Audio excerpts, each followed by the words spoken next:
Ayun po, Ma'am Ruby, good to know naman po na sa ngayon walang ikakapanghamba yung mga magulang and mga estudyante pagdating po dun sa pasok at pagkatuto lalo at buti na lamang po na sakto naman po na patapos po yung school year na ito po, Ma'am.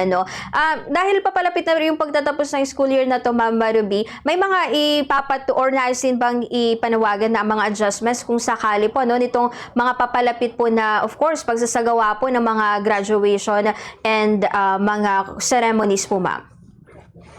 Sa ngayon po, ang panawagan ng Alliance of Concerned Teachers para doon sa paparating na ating graduation ceremony, syempre gusto natin na yung mga estudyante natin ay para mabawasan na rin yung gastos, hindi maging magarbo tulad din ng panawagan ng Department of Education.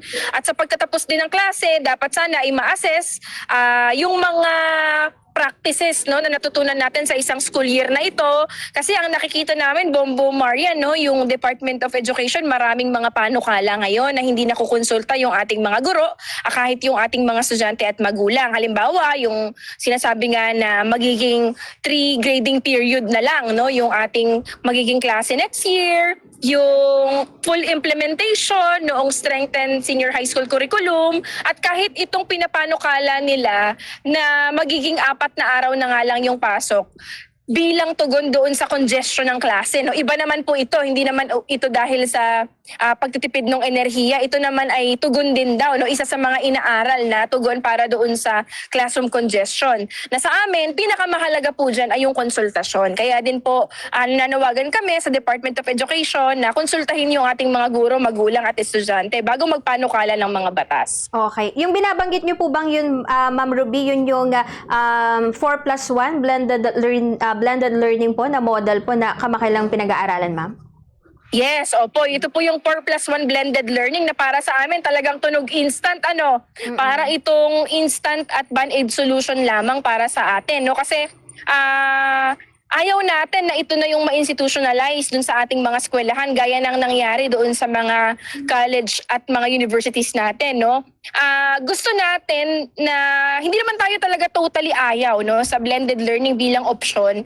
Pero importante po nakaakibat nitong blended learning ay yung suporta dun sa ating mga estudyante na maiiwan sa usapin ng accessibility. Kahit po yung ating mga teachers kasi na namin yan, danas na namin yan nung panahon ng pandemic, yung mga student talaga hindi natututo sa online kasi nga, ibis na ipambibili ng data, pambibili na lang ng pagkain. O kaya naman ay sa modular naman, hindi namin nasisigurado na yung mga estudyante namin yung sumasagot. Kasi sinasabi ng mga magulang na sila yung nahihirapan dun sa guidance, dun sa mga estudyante. Kaya in a way, kung meron man tayong natutunan doon sa panahon ng pandemya, importante yung suporta mula sa pamahalaan. Kasi ang iniisip namin, Bombo Maria, at dun sa mga nakikinig, baka panibagong problema na naman ito sa learning crisis na kinakaharap natin. Baka may maiwang mga estudyante at ang maiiwan ay yung gap between dun sa may kaya sa buhay, syempre, at dun sa mga lalong mahihirap nating mga kababayan. Kaya sinasabi natin, pag-isipan itong mabuti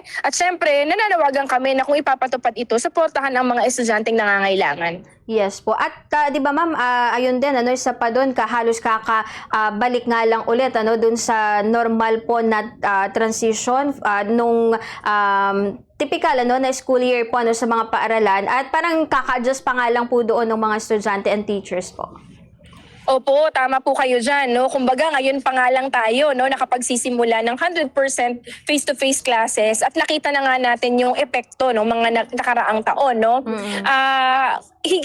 Higit sa lahat, ang gusto talaga natin ma-address yung learning crisis na walang nakokompromisong mga estudyante na hindi natututo dahil mahirap sila. Kaya ang gusto natin talaga yung access doon sa pagkakaroon ng blended learning ay suportahan ng gobyerno. At kung kami rin naman yung tatanungin, wala naman talagang makakapalit sa kalidad ng face-to-face classes. At nananawagan din talaga kami na kung meron mang pinaka-epektibo talaga na long-term solution, yun yung pagko-construct talaga ng classroom natin immediately, yung substantial number din para pang matagalang magagamit ng ating mga estudyante sa hinaharap.